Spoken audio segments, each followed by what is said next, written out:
सहनाववतु सहनो भुनक्तु सह वीर्यं करवावहै तेजस्विनावधीतमस्तु मा विद्विषावहै। ओम शांति शांति शांति। ओम शन्नो मित्रशं वरुणः शन्नो भवत्वर्यमा शन्न इंद्रो बृहस्पतिः शन्नो विष्णुरुक्रमः। नमो ब्रह्मणे नमस्ते वायो त्वमेव प्रत्यक्षं ब्रह्मासि त्वामेव प्रत्यक्षं ब्रह्म वदिष्यामि ऋतं वदिष्यामि सत्यं वदिष्यामि तन्मामवतु तद्वक्तारमवतु अवतु माम् अवतु वक्तारम्। ओम शांति शांति शांति। शंकरं शंकराचार्यं केशवं बादरायणं सूत्रभाष्यकृतौ वन्दे भगवन्तौ पुनः पुनः। ईश्वरो गुरुरात्मेति मूर्तिभेद विभागिने व्योमवद्व्याप्तदेहाय दक्षिणामूर्तये नमः। सदाशिवसमारम्भां शङ्कराचार्यमध्यमाम् अस्मदाचार्यपर्यन्तां वन्दे गुरुपरम्पराम्। श्रुतिस्मृतिपुराणानाम् आलयं करुणालयं नमामि भगवत्पादं शंकरं लोकशंकरम्। तैत्तिरीय उपनिषद का एक तृतीय अनुवाक जो हम लोगों का स्वाध्याय में चल रहा था, जिसमें संधि की दृष्टि से उपासना कैसे करें, समष्टि भाव की सब में एकत्व को हम कैसे प्राप्त करें। जैसे संधि में दो पद होता है और दोनों को हम जोड़ देते हैं, उसका नाम होता है संधि। उसी प्रकार से इस जगत में भी हमको उपासना दृष्टि से एकत्व का बोध प्राप्त करना है। तो इसका द्वितीय पंक्ति थी, हम लोग पढ़ते हैं। वायु संधानम इत्यधिलोकम अथाधिज्योतिषम् अग्निपूर्वरूपम् आदित्य उत्तररूपम् आपसंधि वैद्युतसंधानम् इत्यधिज्योतिषम्। हाँ, तो सबसे पहले 5 अधिकरण की बात कही थी। पंचसु अधिकरणेषु, 5 अधिकरण हैं उपासना के, 5 विभाग हैं। अधिलोक, अधिज्योतिष, अधिविद्या, अधिप्रजा और अध्यात्म। तो अधिलोक में बताया था ये जितना लोक है, इसमें जैसे संधि हम करते हैं तो उसमें एक पूर्व का वर्ण है, एक बाद का वर्ण है, दोनों को हम बीच में जोड़ते हैं। उसी प्रकार से पृथ्वी पूर्व रूपम, ये सारी की सारी पृथ्वी समझ लो ये पहला वाला वर्ण है, और देव जो अंतरिक्ष है वो बाद वाला वर्ण है, और बीच में जो ये बीच में हमने जोड़ा आकाश संधि और वायु संधानम, ये वायु ही सबको जोड़ के रखती है। इस प्रकार से उपासक जो होता है ये सारी पृथ्वी अंतरिक्ष सब में एक आत्म भाव का दर्शन करता है, सब में वही है। अब इसी को जो प्रकाश वाली चीजें हैं, अथ अधिज्योतिषम, अधिज्योतिषम माने प्रकाश वाली चीजें हैं, ज्योति स्वरूप हैं, उनमें देखो ये विभाग किया। क्या है? हमारे सामने प्रतिदिन जिसकी जरूरत हमको पड़ती है वो कौन? अग्नि। बिना अग्नि के हमारा जीवन नहीं चलता। आवाहनी अग्नि है, गार्हपत्य अग्नि है, दक्षिणाग्नि अग्नि है। हमारे यहां पर अग्नि प्रज्वलित रहती थी, तो आचार्य ने कहा देखो अग्नि पूर्व रूपम, ये जो अग्नि है ना, यही समझ लो ये पहले वाला वर्ण है, पूर्व रूपम। क्योंकि ये अग्नि हमारे साथ, हमारे जीवन के साथ अग्नि जुड़ी हुई है, इसके बगैर हमारा जीवन नहीं चल सकता। अग्नि पूर्व। वैसे उपासना में इसको जैसे कर्मानुविद्ध उपासना कहते हैं, ऐसे एक उपासना का स्वरूप है। अग्नि से हमको दो चीज प्रतिदिन मिलता है, एक उष्णता और एक प्रकाश। अग्नि है तो गर्म होगी और उससे हमको प्रकाश भी मिलता है। तो अग्नि से दो चीज प्रतिदिन मिलता है, उष्णता और प्रकाश। ये अग्नि को ही समझो पूर्व रूप है। और आदित्य उत्तर रूपम, सूर्य देवता जो हमको दिखाई पड़ रहे हैं, ये संधि में दो वर्ण हो रहा है, पहला और बाद में, तो ये आदित्य ही समझो बाद वाला है। और आदित्य से भी हमको प्रकाश भी मिलता है और उष्णता भी मिलती है। सूर्य देवता निकल आते हैं तो आपका थोड़ा साल वगैरह खिसक जाता है, कोई बात नहीं। अब थोड़ा मौसम में गर्मी आ गई, दोपहर में सब लोग धूप में बैठ करके आनंद लेते हो। रात में सूर्य देवता नहीं दिखाई पड़ते तो सब दिमाग सही हो जाता है सबका। तो आदित्य उत्तर रूपम, तो एक पूर्व रूप है पहले का, एक बाद का, दो शब्द हो रहा है, अग्नि और आदित्य। तो बीच में जोड़ के रखने वाला जो चीज है वो कौन है? कहा आपः संधि। आपः जल, इसमें जो एक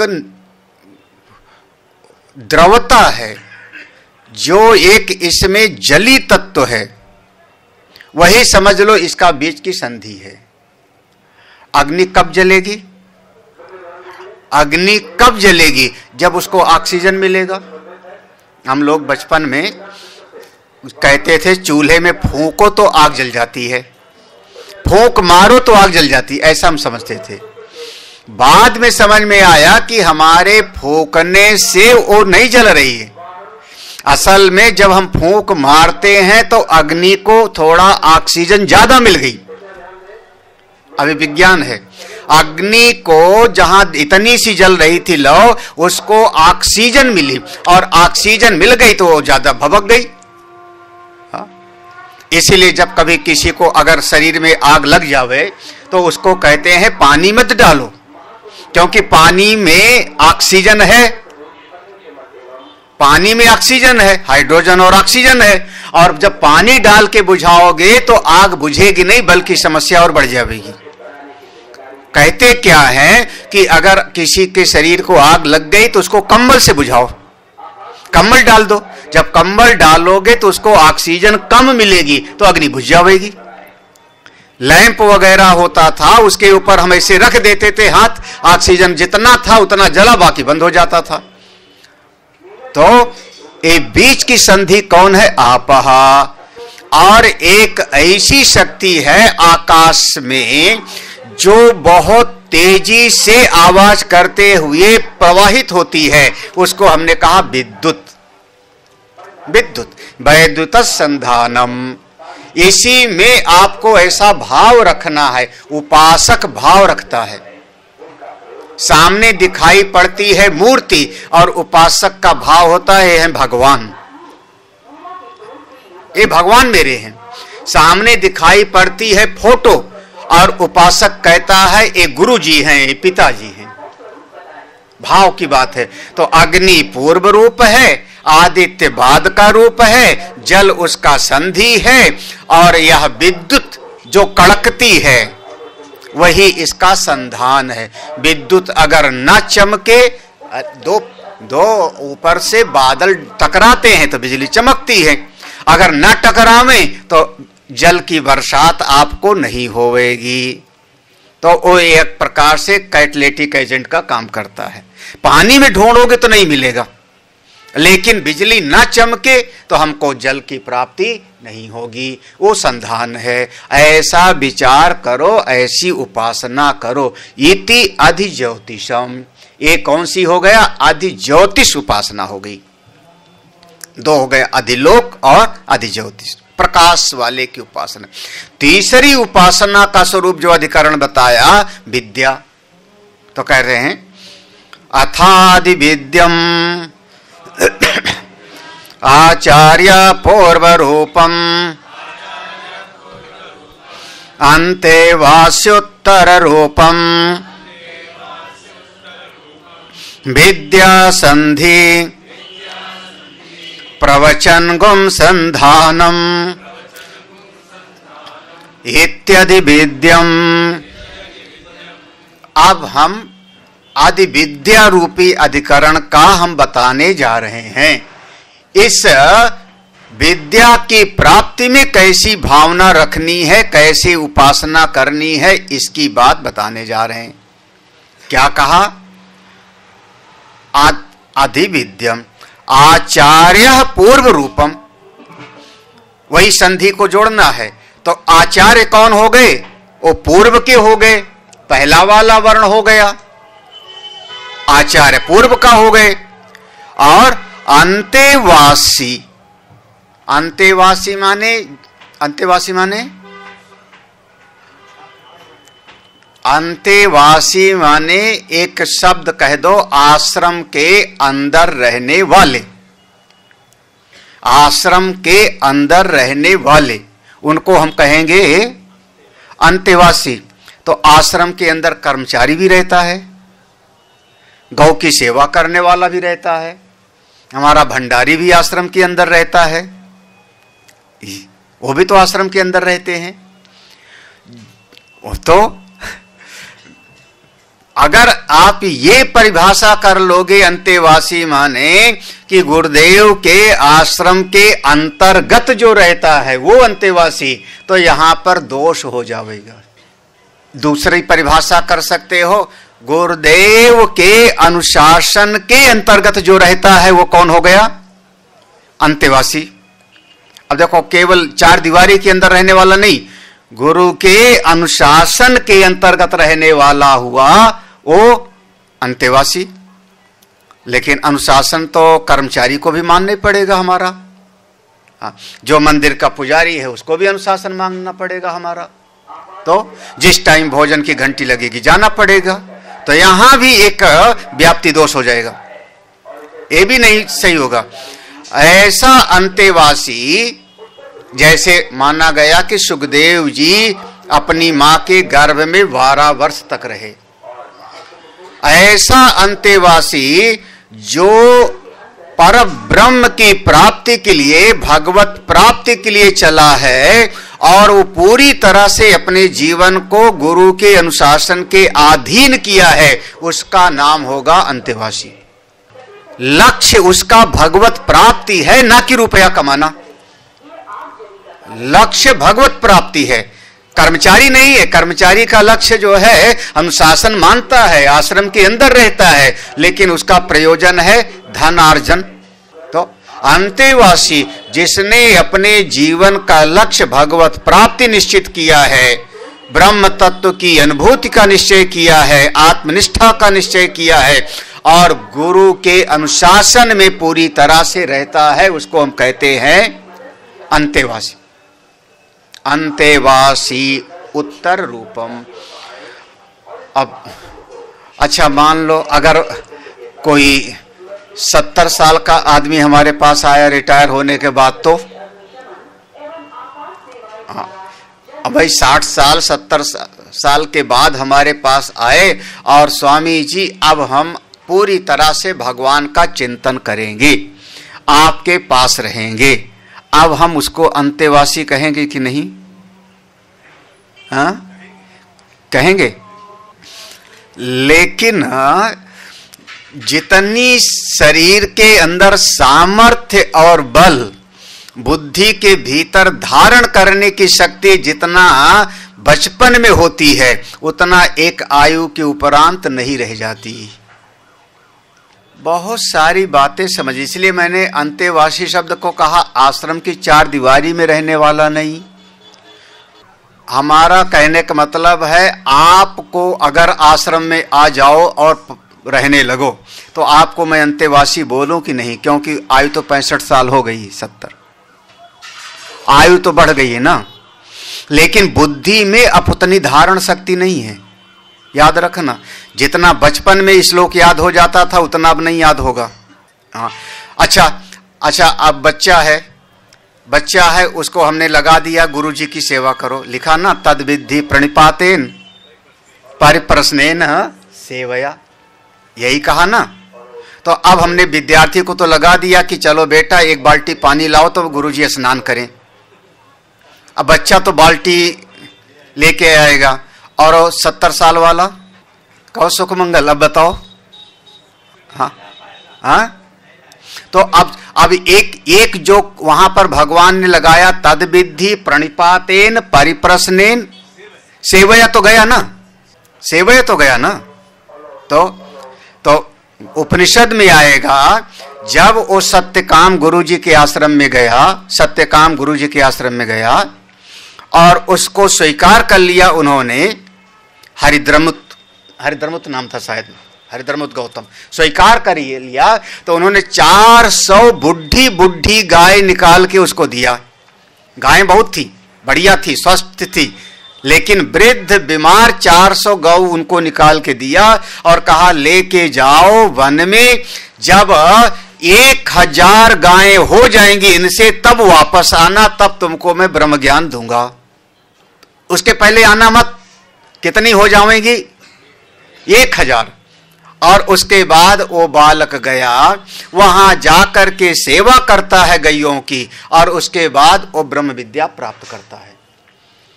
समझिए, अब आपको हम कहेंगे चलो हमारे आश्रम की गाय की सेवा करो महाराज, वो लात मारेगी हड्डी और टूट जाएगी, तो कैसे करेंगे आप?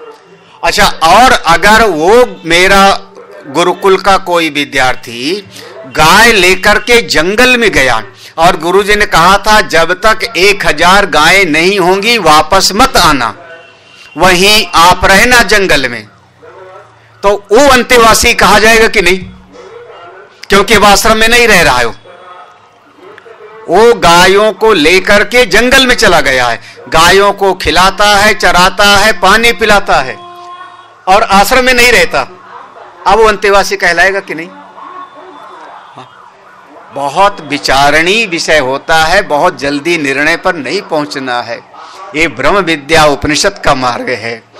तो सीधा ये कहूं कि जितने अंतेवासी माने लक्ष्य हो ब्रह्म तत्व की प्राप्ति और साथ में गुरुदेव के अनुशासन में रहने के लिए तैयार हो और कौमार्य अवस्था हो, उसको हम कहेंगे अंतेवासी। हाँ, कौमार्य अवस्था, बाल्यावस्था, कौमार्य अवस्था, वो है हमारा अंतेवासी। अब जितने युवा वृद्ध हैं उनका तो पत्ता कटा है ना। तो हाँ, बाल्यावस्था जो भाई हमारी सेवा तो करे वो कि नहीं? हाँ, अब जो सेवा ही नहीं कर सकता फिर वो तो हाँ। देखो, अंतेवासी शब्द पर मेरा विचार है ब्रह्म ब्रह्म ज्ञान किसको होगा वो अलग बात है, वो अलग से हम विचार करेंगे। मोक्ष किसको प्राप्त होगा, मोक्ष का अधिकारी कौन है, वो अलग विषय है। मेरा विचार का विषय यहां पर कौन सा है, अंतेवासी। हाँ, हमारा ब्रह्म विद्या विचार का विषय यहां पर नहीं हो रही है, विचार का विषय है अंतेवासी। तो अंतेवासी वो होगा जो भगवत प्राप्ति के लिए गुरु के अनुशासन में रहता है। वही मैंने कहा, वो आश्रम के अंदर रहे चाहे गाय लेके बाहर जाके सेवा करे, वो कौन होगा, कौमार्य अवस्था बाल्य अवस्था वाला है, तो उसको हम कहते थे अंतेवासी। वो अंतेवास्य उत्तर रूपम, ये कौन है, अभी उपासना करना है। जो मेरा अंतेवासी है उत्तर का बाद का वर्ण है, पहला वाला था वो कौन, आचार्य। आचार्य पूर्व के, अंतेवासी बाद के। अब बीच में जो शिष्य के मन में विद्या की चाह है और आचार्य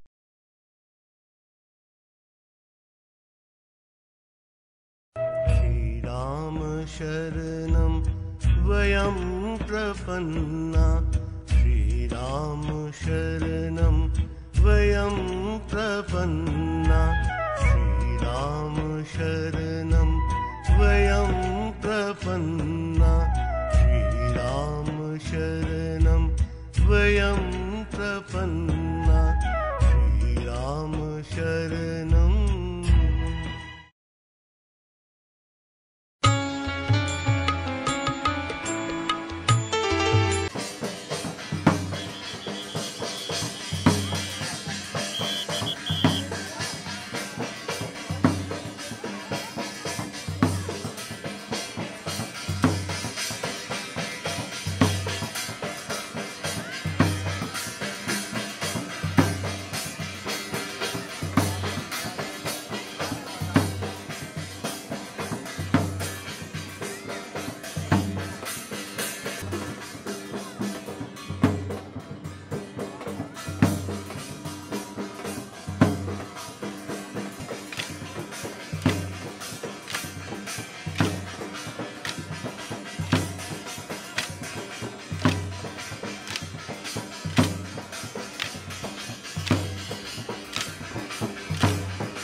शीश झुका ले, गुरु चरणन में शीश झुका ले, जन्म सफल हो जाएगा, जन्म सफल हो जाएगा।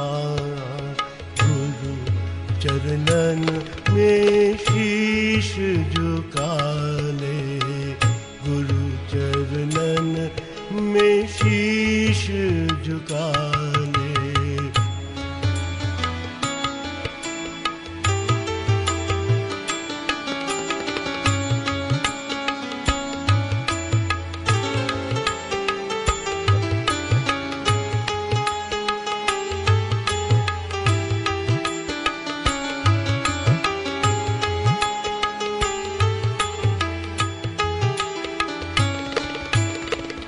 जन्म जन्म से भटक रहा है, जन्म जन्म से भटक रहा है, राम मिलन को तरस रहा है, राम मिलन को तरस रहा है।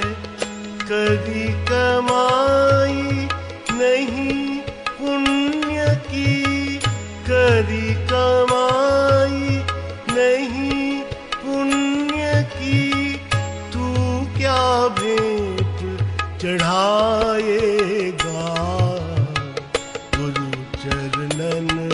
में शीश झुका ले, गुरु चरणन में शीश झुका ले, गुरु चरणन में शीश झुका ले।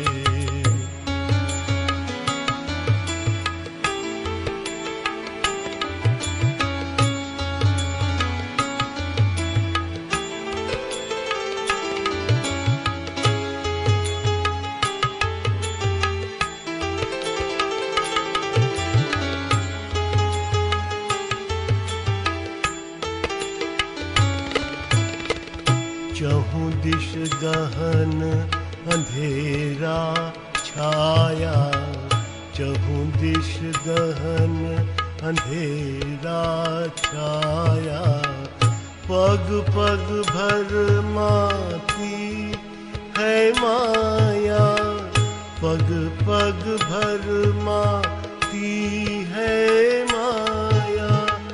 राम नाम की ज्योति जगेगी, राम नाम की ज्योति जगेगी, अंधकार मिट जाएगा, अंधकार मिट जाएगा। गुरु चरणन में शीश झुका ले, गुरु चरणन में शीश झुका ले, गुरु चरणन में शीश झुका ले।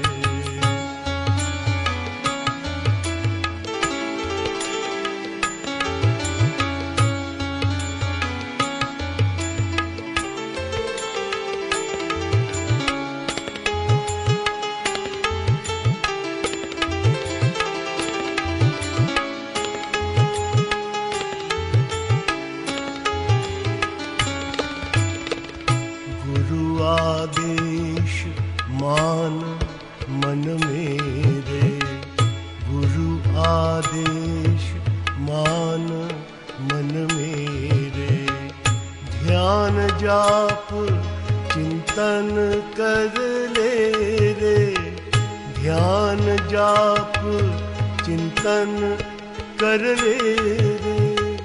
जन्म जन्म के पाप कटेंगे, जन्म जन्म के पाप कटेंगे, मोक्ष द्वार खुल जाएगा, मोक्ष द्वार खुल जाएगा। गुरु चरणन में शीश झुका ले, गुरु चरणन में शीश झुका ले, गुरु चरणन में शीश झुका ले।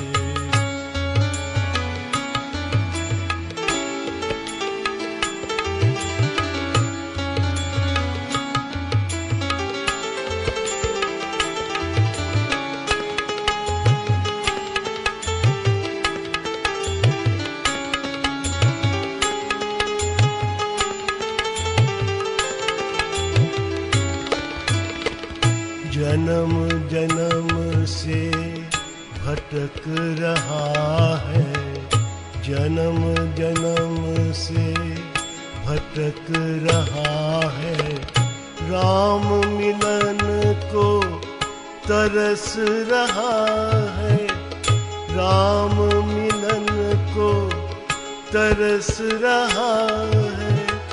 गुरु दर्शन से बिनु मांगे ही, गुरु दर्शन से बिनु मांगे ही, कृपा राम की पाएगा, कृपा राम की पाएगा। गुरु चरणन में शीश झुका ले, गुरु चरणन में शीश झुका ले। न सफल हो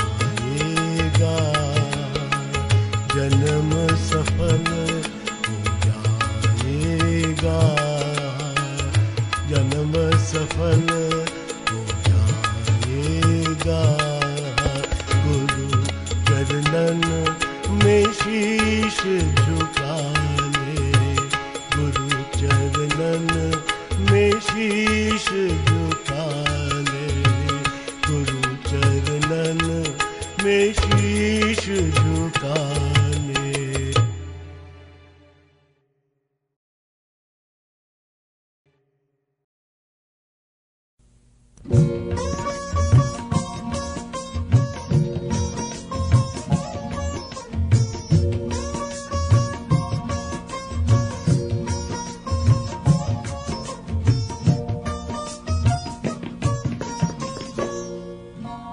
रघुवर तुमको मेरी लाज, रघुवर तुमको मेरी लाज, तुमको मेरी लाज, रघुवर तुमको मेरी लाज, रघुवर तुमको मेरी लाज, रघुवर तुमको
राम नाम मुद मंगलकारी।